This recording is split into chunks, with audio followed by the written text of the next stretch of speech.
Diontae Johnson back at voluntary OTAs today, Ike. And I was prepared to talk about him skipping out on the voluntary OTAs early on, which is okay with me considering I look across the division, Lamar Jackson not at the Ravens voluntary OTAs, both players entering the final year of their rookie deals. But Diontae Johnson's going to be owed something like $3 million this upcoming season. He has outperformed his rookie contract. At the same time, for me, it's like prove it for one more year and you can go get the bag. Now, he's coming off a Pro Bowl season where in Big Ben's final year, he had 107 catches, a little bit more than 1,100 yards through the air. To me, if I'm advising Diontae, I say do it again, keep training with the tennis balls and develop a rapport with your new quarterbacks in both Mitch Trubisky and Kenny Pickett, depending on who the starter is, because I know that Diontae is going to be looking at the big contracts that Devontae Adams got, Tyreek Hill got, A.J. Brown got. I look at Tyreek Hill's contract, and I can pull it up, Ike, and you might say on the surface, wow, 4 years, $120 million. But this being the NFL, focus on the guaranteed money, which is 72.2. So if you average out 72.2 over the next 4 years, that's about $18 million per year for Hill. On the back end of that deal in 2026, the Dolphins have an out.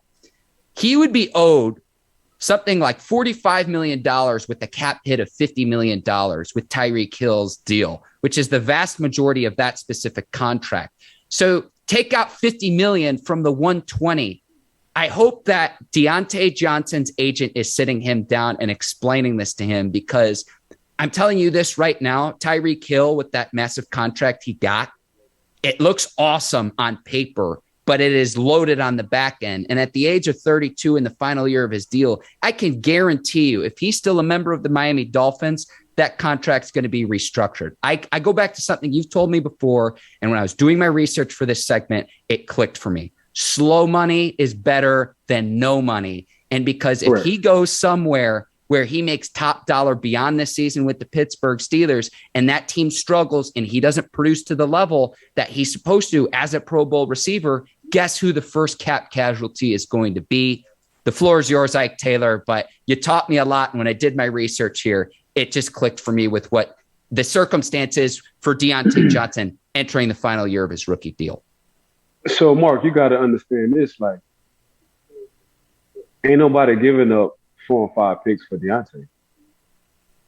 And that's that you got to look at that value. Like right now at the stage of your career, like, and it's only one Tyreek Hill. You know, so when it comes down to Cheetah, his nickname is Cheetah for a reason. You know, between Travis Kelce and Cheetah, them two having 47% of the Kansas City Chiefs offense says a lot about two people. When you want to talk about big plays at crucial moments, Super Bowl run and non-Super Bowl run, you talk about Cheetah. In the offseason, everything Cheetah does, we watch. Right now, ain't nobody watching Diontae Johnson. You can just see the value off of picks. So KC was like, nah, the market is huge. We got everything we can get at this point in time from Cheetah. Okay, how many picks can we get? And I think they wound up getting 4 picks for Cheetah. They're not doing that for Diontae Johnson. So that's what he got to understand. And we always talk about staying in your lane. Diontae Johnson and his agent, they got to stay in their lane. And yeah, slow money is always better than no money, Mark. So he got to understand if he signed with Pittsburgh, he's going to see all of his contract. They can restructure whenever they need to restructure. He's under a great organization. He has a quarterback, either Mitch Trubisky or Kenny Pickett. He has a hell of a coaching staff, all-star coaching staff, and the city going to embrace him. That's what Diontae got to look at. The grass ain't always green on the other side.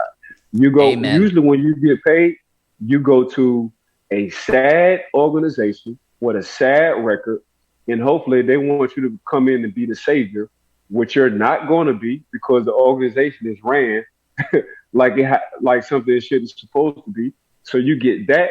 You're going to go to a sadder. You're going to go to a sadder quarterback. You're going to go to a sadder coaching staff. You're going to go to a sadder ownership. And guess what? They recycle every year.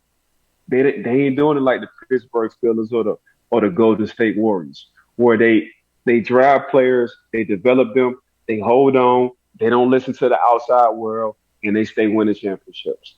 That's what you get. You get the consistency when you look at these good organizations. If Diontae leaves, he's gonna go to a team who really wants him. In about 3 years, they're gonna chop his head off because they're gonna have a new quarterback, they're gonna have a new coach, and somebody in the front office is going to get fired. That's what Diontae Johnson got to look at. Like, one thing I want to make sure we clarify, it was 5 picks for Tyreek Hill. So add one more just to make sure that we get that right for the listeners and the viewers.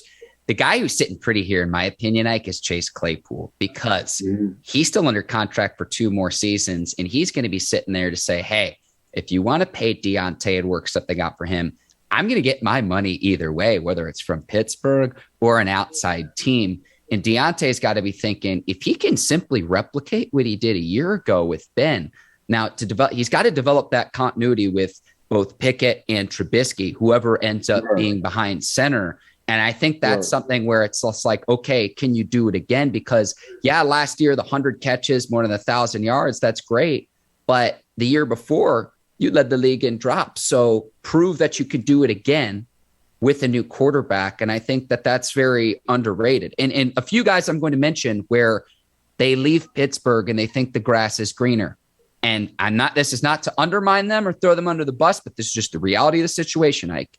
Look what happened to Bud Dupree this last year. Signs a massive contract extension with the Tennessee Titans. I know he got hurt, but did not put up near the production that he did in the 2 seasons before with Pittsburgh, because he's playing opposite TJ Watt and he gets one-on-ones. Look at what happened to Antonio Brown when he decides to go to the Raiders and everyone's saying, hey, good for AB, good for AB. That unraveled for various reasons, but that unraveled. Same thing with Le'Veon Bell too, Ike. The same thing happened where he goes to the Jets and everyone says, good for him for holding out and getting his money. And when the production's not there, who are the first people gone? Because again, it looks great on paper, but you want to see you want to see your contract through. And even if it's not all the money that you wanted, the slow money is better than no money, because the moment that you or your team struggles, who's going to be the first one on the chopping block? And that's just the reality of the situation, because it's a performance-based business. Yeah, I mean, I'll go even further. You can look at Antonio Holmes, and that's my dog. He went to the Jets. Yep. Tone went to the Jets, and he went to the Jets in the prime. So Tone went to the Jets, and he was on there for a couple of years. That's just what it is. Would have made Pittsburgh his home, would have retired a Pittsburgh Steelers, probably would have went to the Hall of Fame. But that's just how the business goes. Usually when you get paid, you're going to a team who really needs you, but the organization isn't really ran right. So who wants that? So yeah, the grass ain't always greener, but one thing about Pittsburgh, this could have hurt Diontae's, he can just be like, you know what, I'm gonna gamble on myself. Because when it comes down to the wide receiver position, Pittsburgh don't give a F. That's one thing they do well. They draft well at that position. So that's one thing he got to think about as well. Yeah, Chase Claypool, he could be sitting in the cut, but Chase got to understand too, it's the maturity level for him now.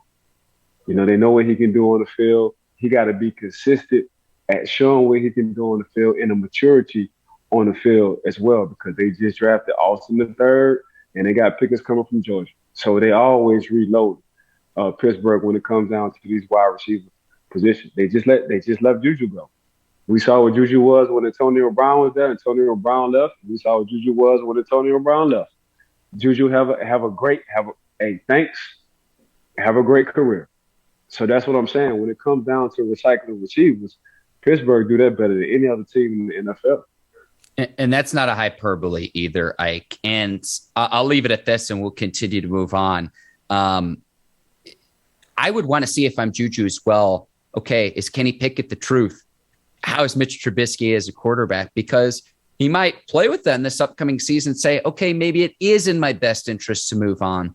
But I was glad to see him back at voluntary OTAs. And I thought, could this potentially be a holdout situation? Because I think we're both in agreement here. If he replicates his level of production from a year ago, from being a Pro Bowl receiver, at $3 million, the Steelers are getting heck of a bargain. So we'll see how all this shakes out entering the final year of his rookie deal. You've got Diontae there. You've got Minkah Fitzpatrick as well. And this is where I'm going to go back to the hiring of Omar Khan. That might be one of his first big decisions to make, is how you handle both of those star players. What are you willing to offer them? And at what point does the figure get too high to say, hey, we'll let you test the waters out in free agency? That's an easy decision. I keep making that tag Diontae. I'm gonna tag you Diontae. There you go. See if you can produce a whole nother year on what you did last year. If you can't, well, you got Georgia also sitting in the cut, because you was also sitting in the cut a couple of years ago as well. This is just what we do, Diontae. No hard feelings. It's a business. Now, when it comes to Minkah, I got it. Minkah is my first priority. He's proven, and he's been proven consistently, making plays, not worrying about him off the field, coming up big, and he's just a professional.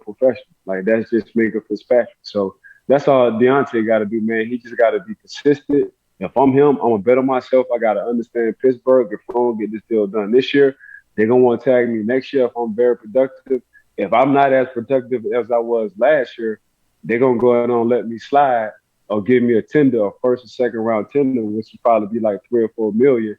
And they're going to let Chase, Pickens, and Austin III handle their business in years to come. So that's just what it's going to be. So it's just the consistency part the Pittsburgh Steelers are looking at for Diontae Johnson. Let me take this a step further as well, Ike, because Minkah Fitzpatrick's in a contract season along with Terrell Edmonds. So you don't want to lose potentially both of your starting safeties going into next season. They'll let Terrell go. That's fine, Ike. That's fine. But to say if they don't re-sign Minkah, to say, hey, we've got to replace both safeties, that's the only point I'm trying to make. But no, they keep it. They already said they'll make Minkah the highest paid. They will make Minkah the highest paid safety. All right, Ike, listen. We're recording this May 31st, 2022, and when this happens, we're resurfacing the clip. You heard it here on the Bleav Steelers show. 100%. Psychic Ike Taylor out on the pod again.